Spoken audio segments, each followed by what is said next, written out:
Hi everybody, welcome to another Yarn Scrap Friday with me, Laura, and something a little bit different this week. I'm going to be showing you how to make this loop stitch braid.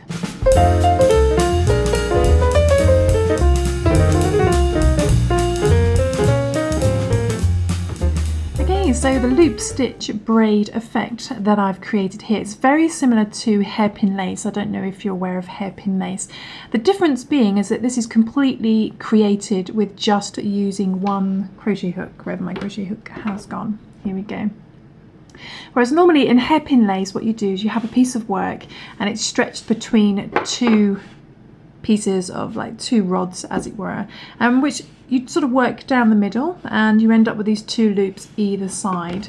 But I was like, well, I don't have all that equipment, I only have a hook, so I was like, how can I create that same effect, this lovely braid connection effect, with just using a hook? So I'm going to show you how to do this, but you will have to get used to using the loop stitch, I'm afraid. So I'll try and go as slowly as I can to show you how to do it, but hopefully you can follow along. So for this pattern we're going to be using some DK light worsted weight yarn. It's a yarn weight of 3, but you can use any yarn that you like really.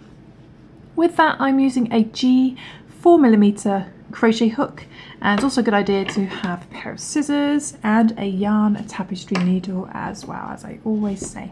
So let's begin. Okay, so we're going to be creating these little strips, which is similar to a hairpin lace, as I said. These little strips like this, which sort of remind me of like little millipedes or centipedes or something. And I'm going to create loop stitch either side. So the first thing we're going to do though is you need to work to units of 4, so plus 1 at the end. So I'm going to chain 28 to get my units of 4, but then I'm going to chain an extra one, so 29 in total, just to get that extra stitch, turning stitch at the end. Okay, so do our little slip stitch, and then we're going to chain 29, 2, 3, 4, 5, 6, 27, 28, 29. So I've chained 29, which is going to be my units of 4 to get 28 plus 1 at the end. So just slightly different to maybe how you normally going to work some half double crochets, but if you can work to units of 4, so that's either 4, 8, 12, 16, check my 4 times table now. 16, 17, 9, 20, 24, 28, 32, 36, 40, so on and so forth. So work to the 4 times table and then just add 1 at the end once you've got your 4 times table number set out. Because then what we're going to do is we're going to yarn over and we're going to work some half double crochets. So this pattern's in US terminology, but a half double crochet in UK terminology is a half treble. And what we're going to do is we're going to put our hook into our second stitch from hook. So we don't count the loop on our hook. There's our first one, there's our second. So in that 28th chain, we're going to put our hook into there. So normally if you work with half double crochets, you wouldn't necessarily work into the second stitch from hook, but we are for this pattern. So there's no rules in crochet, just techniques. So put your hook into there and then yarn over, pull through all 3 to do a half double crochet. We're going to do 1 half double crochet in each chain to the end, so we end up with 28. So yarn over, go into the next chain. Now it's very important when you work into your chains to just go under 1 bit of yarn, as you can see I'm doing there. This is so that we can see the chains still nice and clearly on the way back, so we're going to work into them again on the other side. So just go under that 1 bit of yarn and do your half double crochet and do 1 half double crochet in each chain along, just going under that 1 bit of yarn until you get to the end. And you have a stitch count of 28. Okay. So you can see just by working onto that 1 bit of yarn keeps it nice and open so we can still see our chains. Okay, so 1 half double crochet in each chain to the end.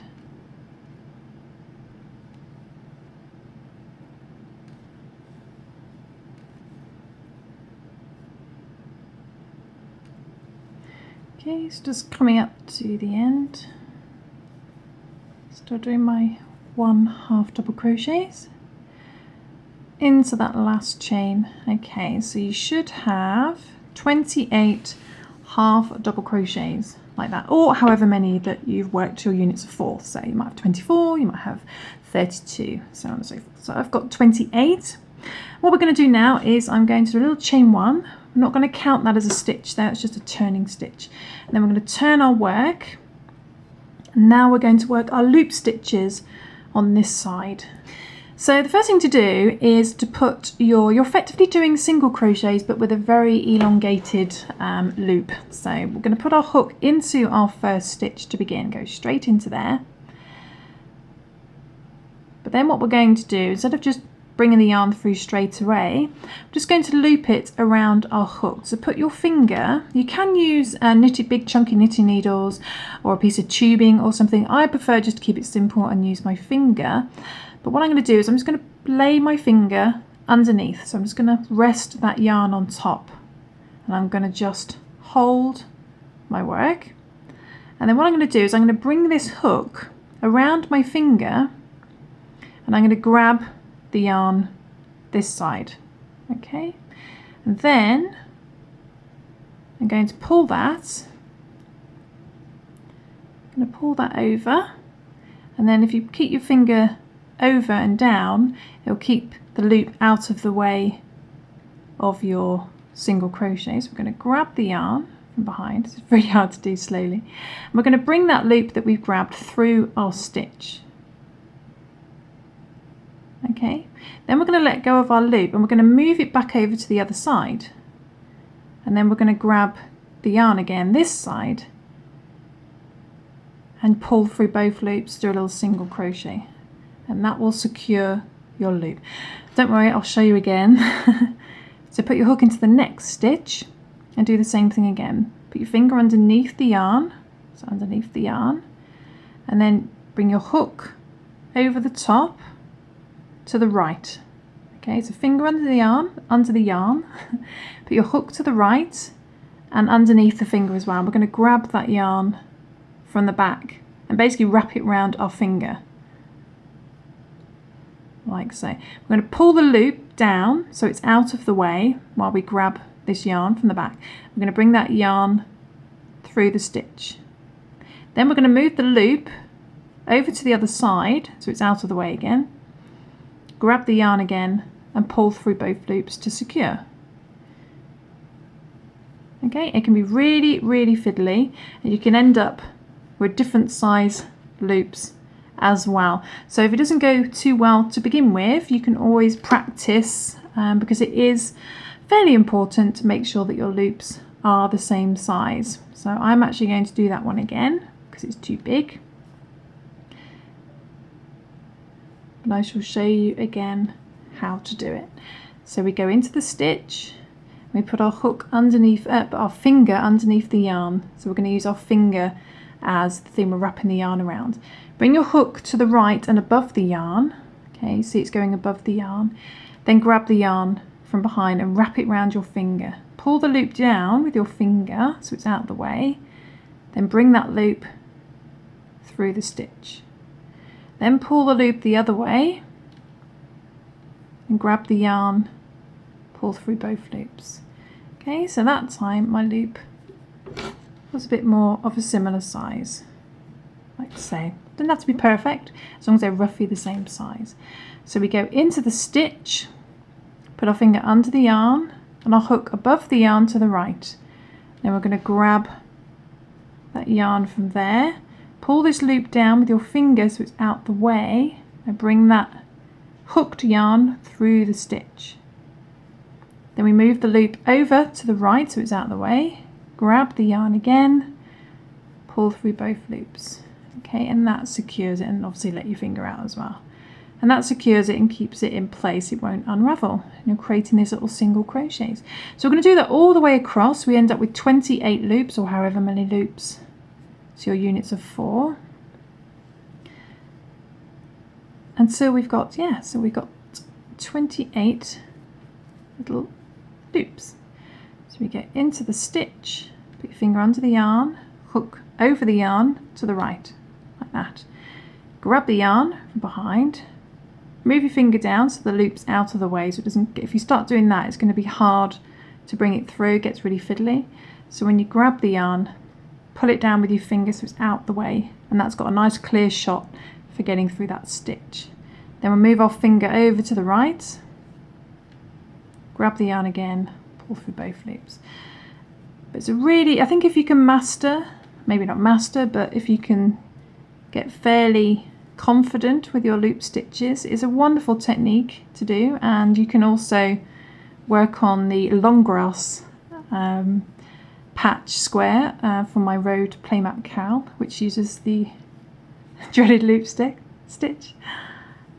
But hopefully once you get going, you'll end up with a little bit of a rhythm that works for you, because you might not necessarily do it this way, you might have a better technique that you prefer.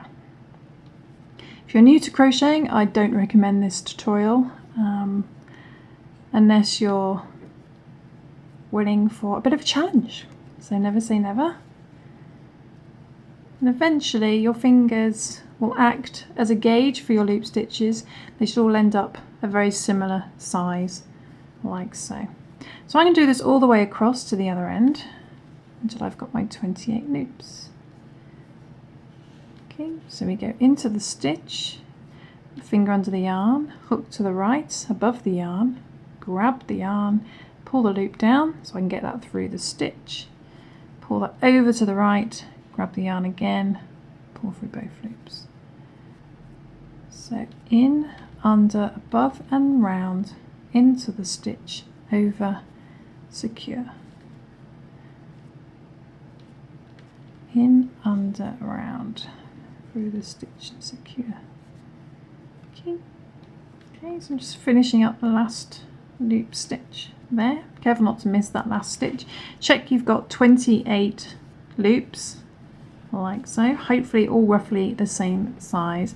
What we're going to do now is we're going to move over to the other side. Now this is where it becomes important for us to make sure to only work under one bit of yarn on our chains, because it means we can still see our chains nice and clearly. So the first thing to do is we're just going to slip stitch over to this side. So that first, so just go in anywhere as neatly as you can and do a little slip stitch. You can probably do about 2 over. You need to find where that first chain is. So our first chain is there, so we're going to put our hook into there, do a little slip stitch. Okay, so a couple of little slip stitches over to that first chain there. Okay, then we're going to do exactly the same thing we did here for the loop stitches. So we're going to go back into that first chain. See, there's our first chain. Put a hook into there. Same thing again, so finger underneath, hook above, grab the yarn, pull the loop down so it's easy to get the loop through. Move the loop over so you can grab this yarn and bring that through. So do the same thing again all the way across until you've got 28 loops on the other side, working into those chains. So then we need to find our next chain, which is going to be there. So I'm going to put my hook into there. Do the same thing again. Create a little loop stitch. Okay. And the next chain.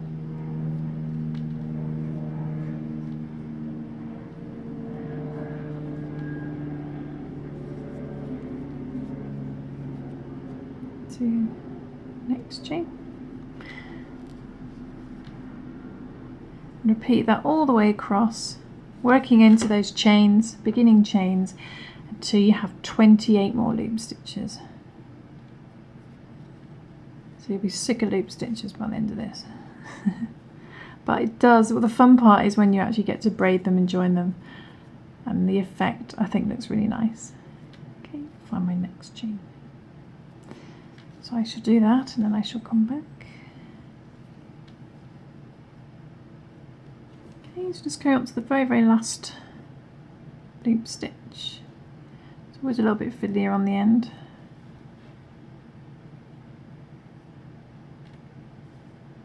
Especially when tails get in the way.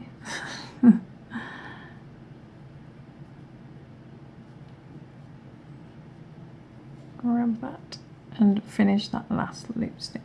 And there we go. And then what I actually do is I just slip stitch a couple of stitches over the top as well, just anywhere, just to neaten it off, just because it makes the edge look a little bit neater and it makes it look like the other side. So anywhere you can, just pop in a couple of, tail out the way, a couple of little slip stitches just at the top. It curves it off, it looks quite nice. Okay, so I'm going to cut our yarn and just pull the ends through. So both ends, tail ends, end up as what I'm going to call the top. Okay, so let's bring back our project and I shall show you how to join our little weird centipedes.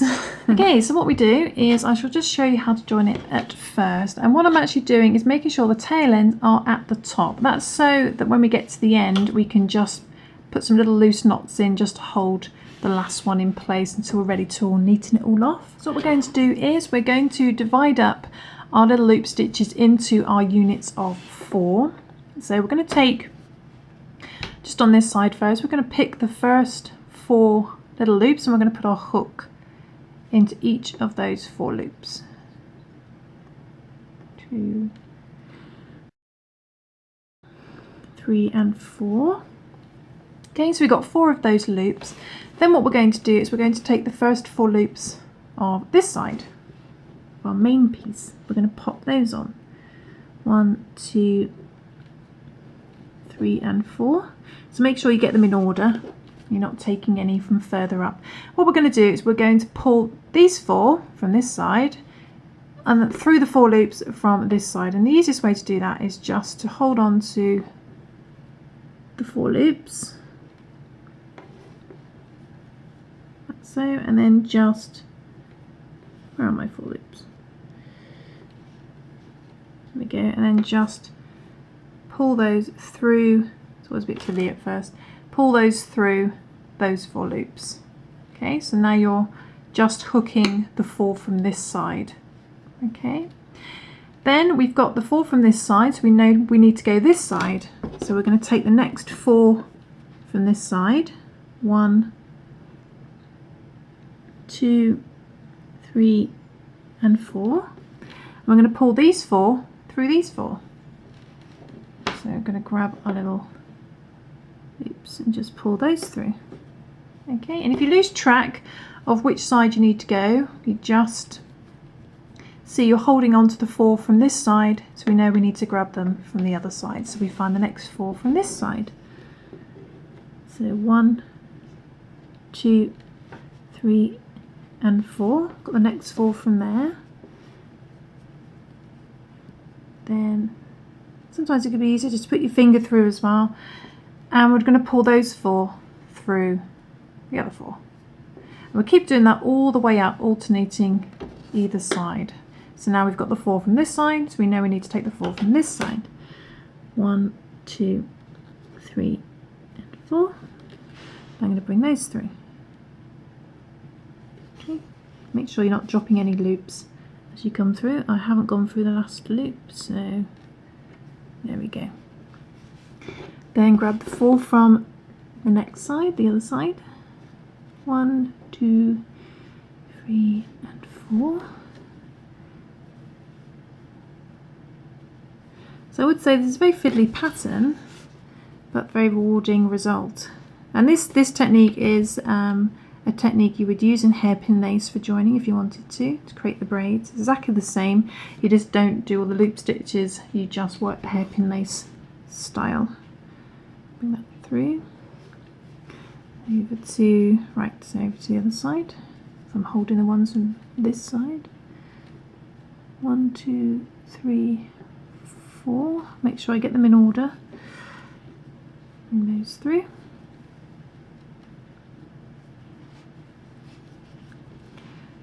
One, 2, 3, 4. So just repeat this all the way up to the top so you run out of loops.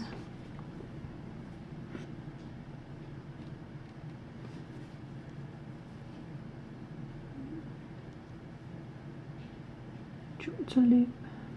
1, 2, 3, 4. 1,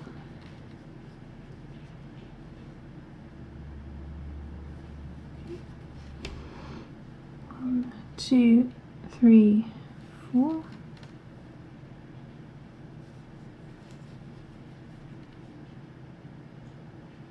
One, two, three, four.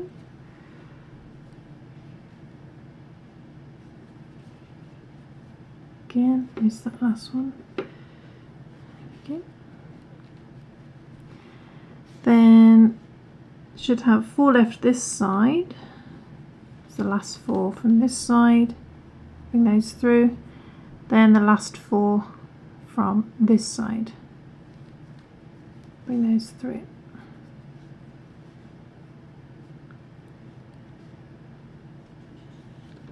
Like so. When you get to the top, there you go, you can see it's created the lovely braid effect like the other ones here. And then when you get to the top, what I'm just doing is I'm taking one of these tail ends and I'm just going to pull one of those,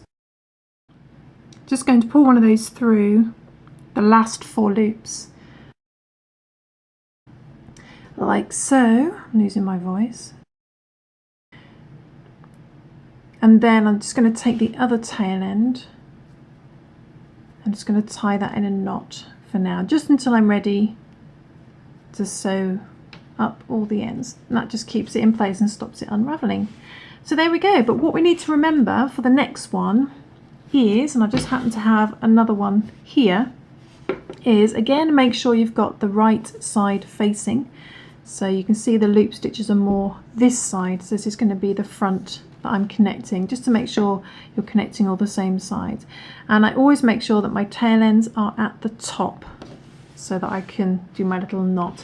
But the important thing to remember is last time we started this side, so we hooked on the first 4 from this side.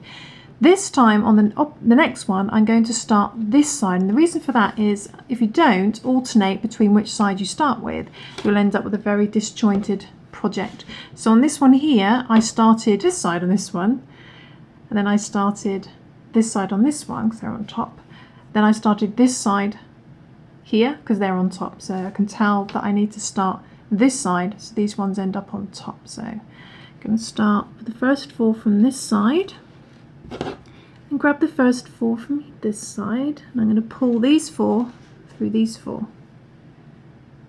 and as I do that you'll see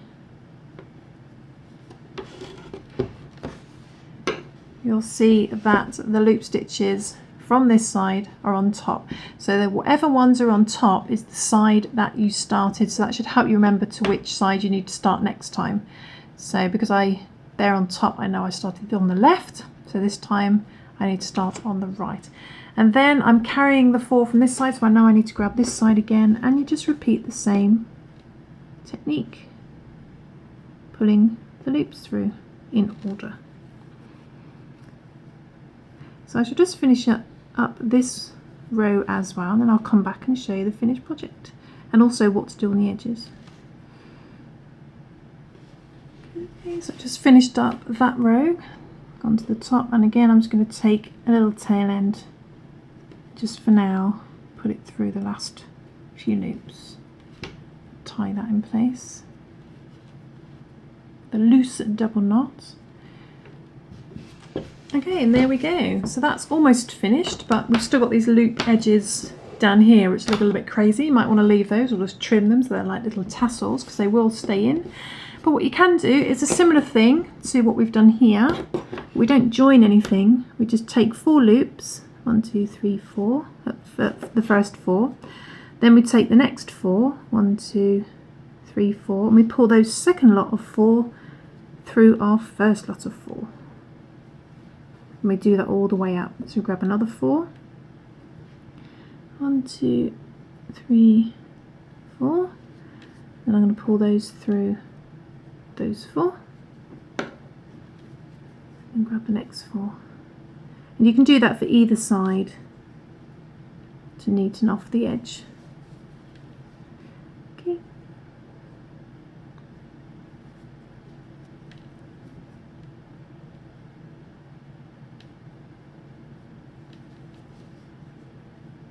Two, 3, 4, and the last 4. It doesn't matter how you grab the hooks, the little loops, Doesn't make any difference. And there we go. A little bit messy down there. I'm sure you can do a neater job. So that neatens off the edge. Gives you the idea.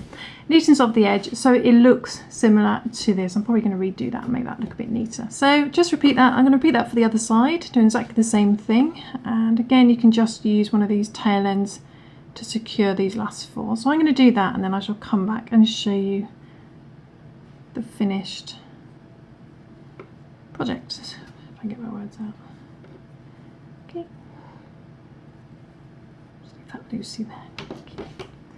So grab the 4 from there.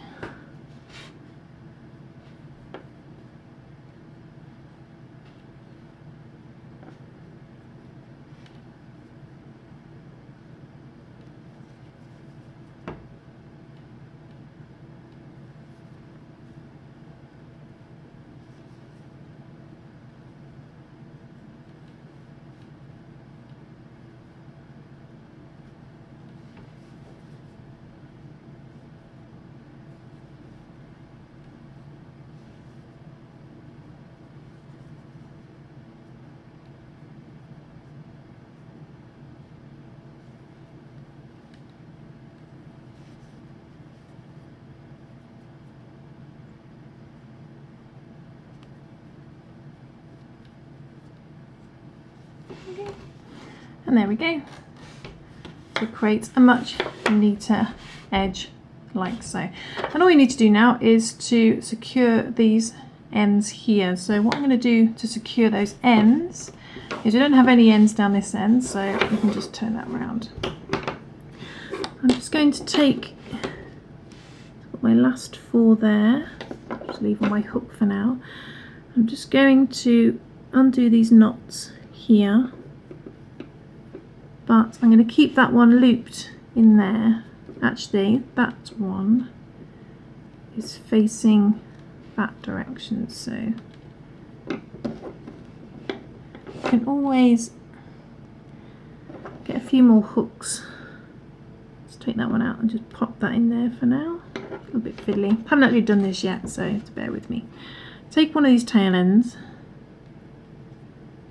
sew it through those last 4 loops like so. I actually need a sharper one. So hooked up those last 4, and then you can just sew and secure into place as neatly as you can. You can always turn it to the back if you have a back preference, and then just sew over till it's secure. Maybe back in the opposite direction.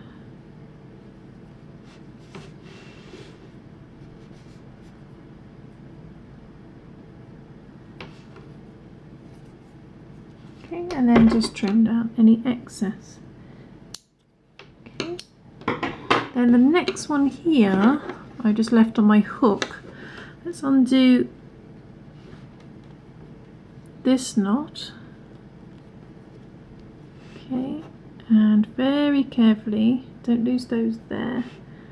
I put my hook through those 4 so I can take that tail end. Then I'm going to thread on my yarn needle, thread on my yarn here, put it through these 4, and I want to do it from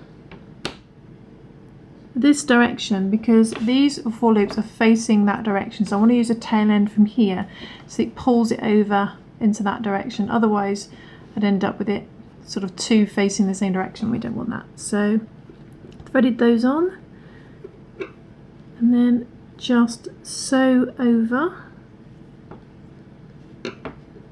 I completely lost my tail end. Why is this happening to me? It's gone really fiddly. I'm panicking, that's what it is. Panicking.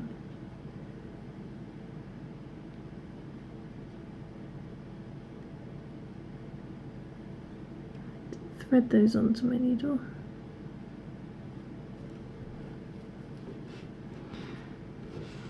That's it. And then sew down. So So that's facing in that direction. I don't know if anyone is very noticeable, is very good at noticing things. You may have noticed there's actually 5 loops on that one. I actually did 1 loop too many, so you may have noticed there were 5, but shh, no one's going to know. And then just sew the tail end on the back as neatly as you can to secure. And just repeat that for all the other ends, making sure they're facing the right direction. And then sew in any remaining tail ends, like these ones. And then I shall do that, and then I shall come back and show you the finished project. Okay? And there we go. I've tied in all my ends, and I've secured all the little sort of cable braid things. And there we go, there's the finished piece. So you could use this if you had a lot of patience. You could turn this into a really unique jumper pattern if you had the patience. The edge is not wonderfully neat, but you could add a trim if you want. You could do some ribbing or something, whatever you were making this for. It's entirely up to you, but I hope it's inspired you. You can see on the back it looks quite nice as well. I hope it's inspired you to try something new, and I will see you soon for some more crochet fun. Thanks for watching, guys. Bye.